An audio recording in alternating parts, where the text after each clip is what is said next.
Changes could come to the way custody battles are handled in court, impacting parents and children across our state. Thanks so much for joining us at 5. I'm Shay Rozzi. And I'm Nathan Thompson. A House bill made it through both committees before deadline last week. A parent advocacy group behind the bill says it evens the playing field for both parents. Fox 23's Devin Lyon is live breaking down the potential changes and why the advocacy group says parents need this legislative change.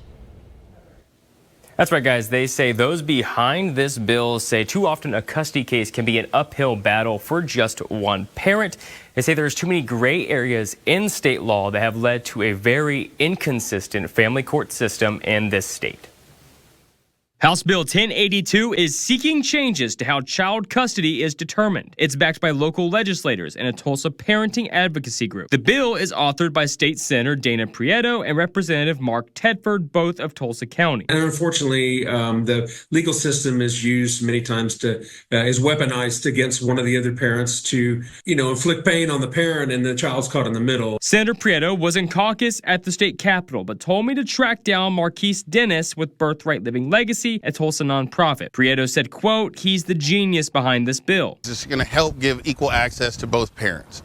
Giving equal access to both parents is important because it's the best results for the child. The bill changes language in state law, saying equal access to both parents is what's in the best interest of the child. That's the legal starting point. And if a parent files for sole custody, they need to prove why that is in the best interest of the child. The idea is that it shifts the burden of the parent who opposes equal custody to why there shouldn't be equal custody. That verbiage was not already in state law, leading to what Marquess and Tedford say is a lack of consistency and fairness in family court. This bill is going to help the judges be able to say, hey, as a norm, we're just going to start with equal shared parenting unless there's shown abuse proven on either side. Because we have to decide as a society, abuse has to be wrong no matter who does it. It would codify into state law if one parent is on a sex offender or violent offender registry.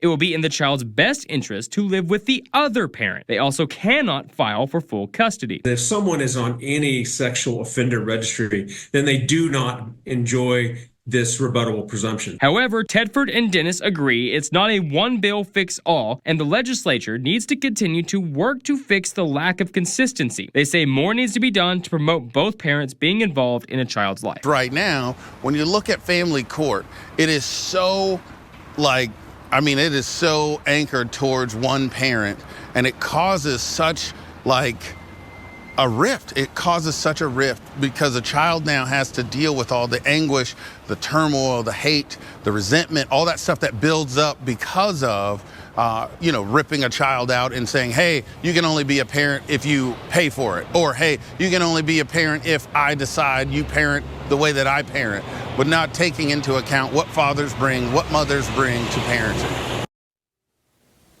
This bill is one of the few pieces of legislation that affects the justice system to make it out of a House committee.